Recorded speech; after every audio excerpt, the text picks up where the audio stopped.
There were a lot of rumors swirling that on Monday morning at dawn, security forces here in Egypt would launch a crackdown against pro-Morsi sit-in demonstrations that have been taking place for close to 6 weeks now. Monday morning came, the crackdowns did not. We're at one of the main entrances at the sit-in here in East Cairo. No sign of police, no sign of security forces. Protesters continuing to stream in, and this lengthy barrier that has been up for more than 5 weeks, it's still upright, made up of these very large and heavy bricks that have been pried from sidewalks. Throughout the day, we've seen artists paint murals on this wall. These are pictures of some of the alleged victims who died in some of the clashes here. This is the first line of defense at this entrance. If you look beyond this barrier, you're going to see a second, a third, and a fourth barrier of security forces are going to launch a crackdown against this place. This is what they're going to have to get through. What's remarkable is when rumors started that perhaps a crackdown would take place today, it actually inspired some supporters of the ousted president to get on buses and vehicles to come here. This is what one of the demonstrators had to say. I heard of news reports that a security source said the sit-in of Rabaa al-Adawiyya would be broken up on Monday. As soon as I heard this, we gathered on a bus and drove here from Minia. And 2 more buses are coming from Minia today. We're not afraid of their threats and the psychological war on us. We are prepared to die for legitimacy and for our constitution and our freedom. Throughout the day, thousands of additional supporters of the ousted president, Mohamed Morsi, continued to stream into this demonstration. And with no crackdown taking place on Monday, the question, is it going to happen tomorrow or the day after? Or was this a bluff, a fear tactic used by the interim government designed to apply pressure to the demonstrators? Another unanswered question in this conflict that has the military-backed interim government taking on supporters of the ousted president, a conflict with no end in sight. Reza Sayah, CNN, Cairo. Of the sun. I should say this is smoke mainly from burning tyres, but nobody was allowed to get anywhere near the mosque area itself. All the streets round about were cordoned off by military barricades. Barricades made of barbed wire. I stood by one with a lot of protesters. They were facing the soldiers, facing them from the other side, ready with water cannon in case things got out of hand. And there were also barricades all over many other parts of eastern Cairo today of burning tyres, and standoffs with light tanks, tracked armoured personnel carriers. I watched one scene where a whole line of these armoured personnel carriers were coming up a wide leafy avenue, and they stopped inexplicably, and a man came and stood in front of one of these tanks, very like Tiananmen Square, the famous image there in China. And then another man joined him, and then another man, and then a whole crowd of people in front of this line of light tanks, some of them sitting on the ground. But very soon the police arrived, fired tear gas at that group of people. I saw one canister actually hitting a man on the back, and that group of people who were sitting on the ground in front of the tanks very quickly dispersed. Muslim Brotherhood supporters have known for days what was coming. Egypt's security forces determined to establish authority over the entire country and break up protest camps 6 weeks after the military forced President Mohamed Morsi and the Brotherhood from power. Army bulldozers demolished barricades and moved deep into the main camp outside the Rabaa al-Adawiyya mosque.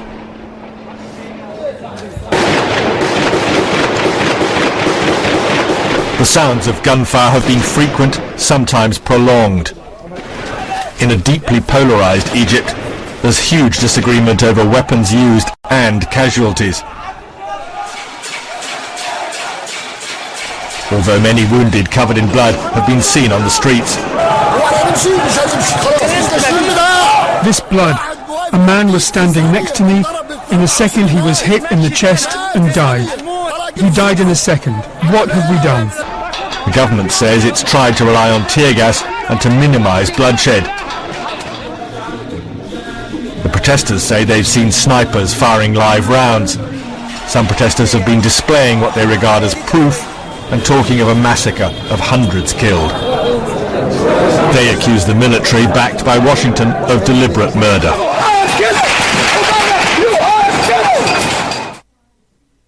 A TV station backing the government has shown this infrared footage, which the authorities say shows Brotherhood gunmen firing on police as they entered one camp to clear protesters. As clashes continue, the Egyptian government is urging supporters of the deposed President Morsi to listen to the voice of reason and to halt violence. The raid has been going on for more than 2.5 hours at the moment. The security forces have taken control, as far as we can tell, of main roads towards the Rabba Mosque encampment. I want to show you the target, where they're trying to get to. The Rabba Mosque encampment, where the pro-Morsi supporters are, we think they're still holding out, is beyond that black smoke. And that black smoke is essentially the burning of tyres which protesters started when the raid began just after dawn. You can still hear explosions. Some of those explosions are tear gas. We felt the sting of tear gas in our eyes, but we've also been hearing intermittent and occasionally frequent live fire. I just heard a very deep explosion there. So it's very, very clear that these security forces are still trying to finish the raid on the pro-Morsi supporters and clear out the area that we can't see beyond the smoke. A colleague of mine who lives right above Rabba al-Adawiyya Square, and from about 8 o'clock this morning she could see smoke billowing and the Muslim Brotherhood protesters building sort of makeshift walls to protect themselves from what they assumed was going to be an attack on the sit-in. And there has been a lot of security there, obviously gunfire from every direction. That was in Mohandesin, right across from Mustafa Mahmoud Mosque, where clashes occurred that had nothing to do with the Rabba al-Adawiyya sit-in or the Nahda sit-in. What seems to have happened is Muslim Brotherhood supporters retaliated against the violence in the other squares and started to attack police officers. It's quite terrifying because I was in an area that was far away from either protest, from the two main protests of the Muslim Brotherhood. I didn't expect any clashes. The roads were fine, and then all of a sudden, everything erupted. So it's really terrifying to be out anywhere in Cairo right now. All the roads are being blocked by burning tires and makeshift walls, and it's just complete terror, I feel. One man said today's violence is a culmination of years of problems. Let's just have a listen to what that one demonstrator told Reza just in the past hour. You know what?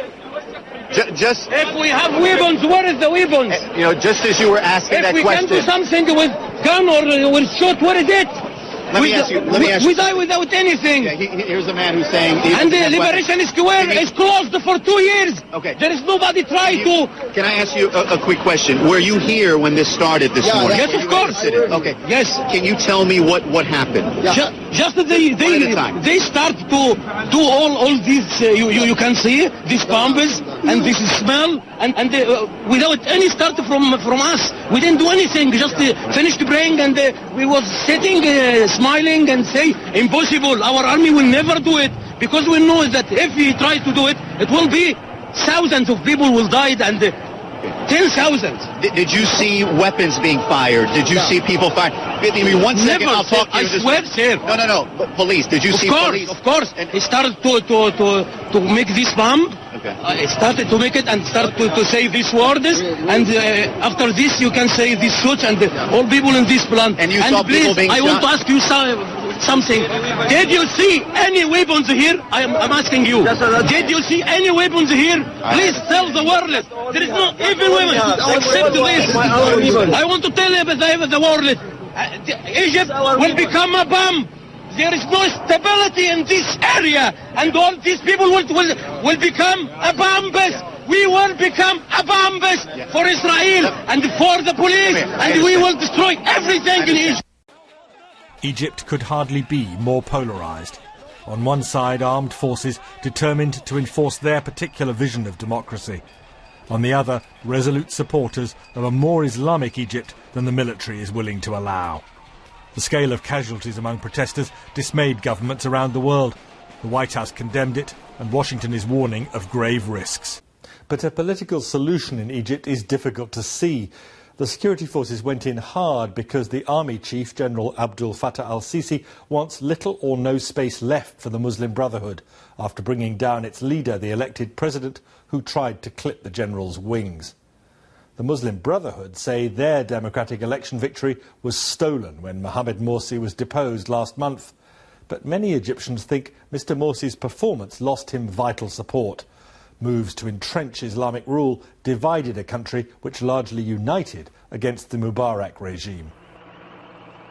The army, once seen as friend to almost all Egypt's people, is now taking sides more clearly than ever. So does the scale of today's bloodshed risk tipping Egypt towards something far worse, even civil war? One powerful leader in the region, Turkey's president, is warning of just that danger, pointing to the appalling plight of Turkey's neighbour, Syria.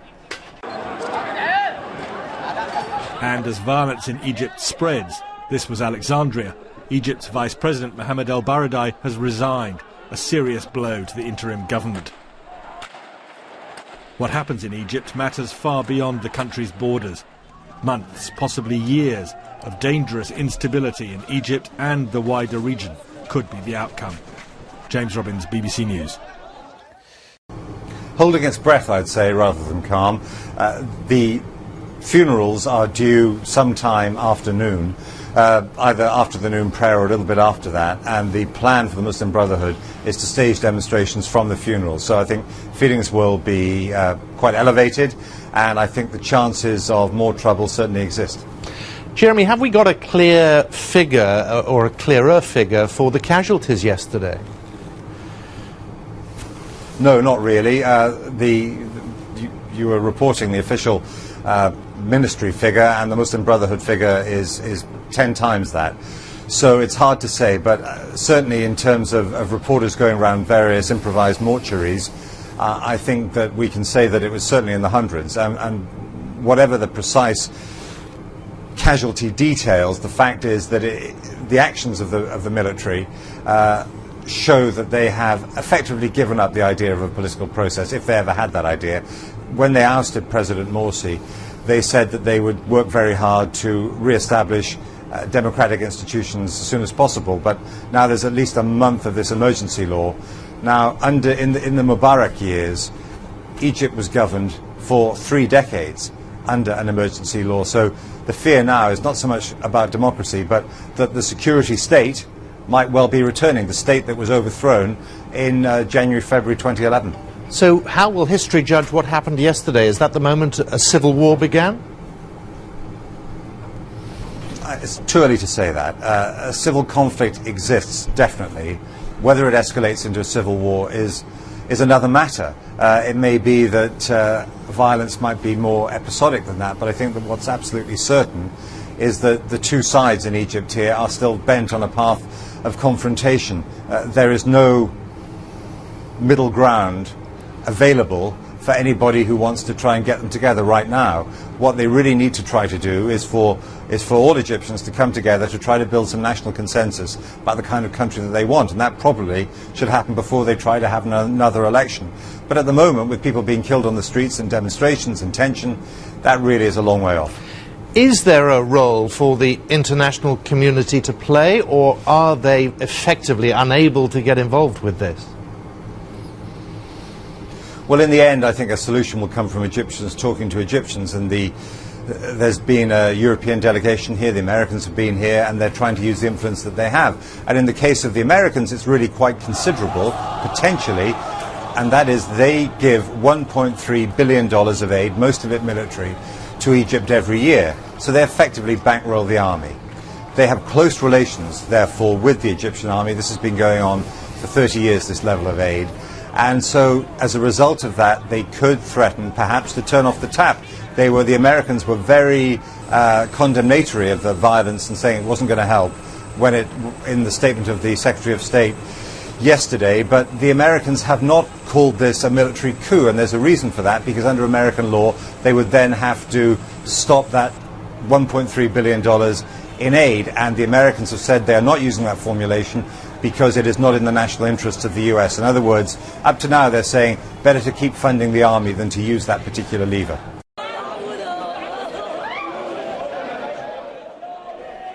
This country is now beginning to learn the cost of yesterday's raid.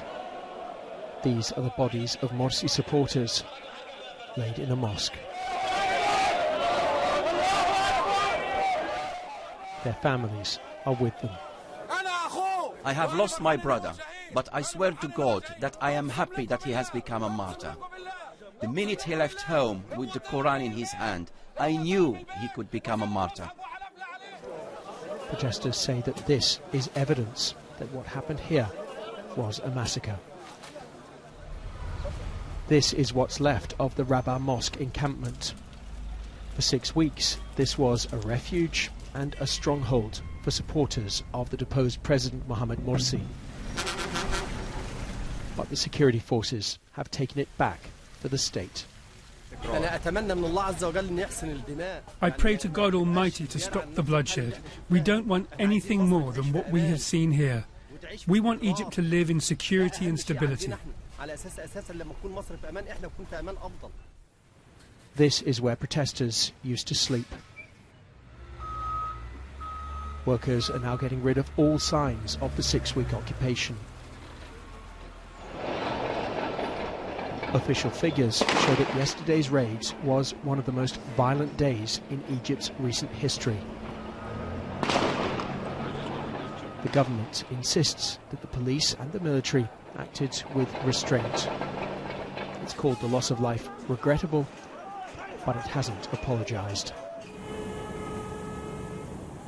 The new month-long state of emergency gives the government extra powers. These will make it harder for the Muslim Brotherhood to get back together. But the organisation promises that it will continue to protest. James Reynolds, BBC News, Cairo.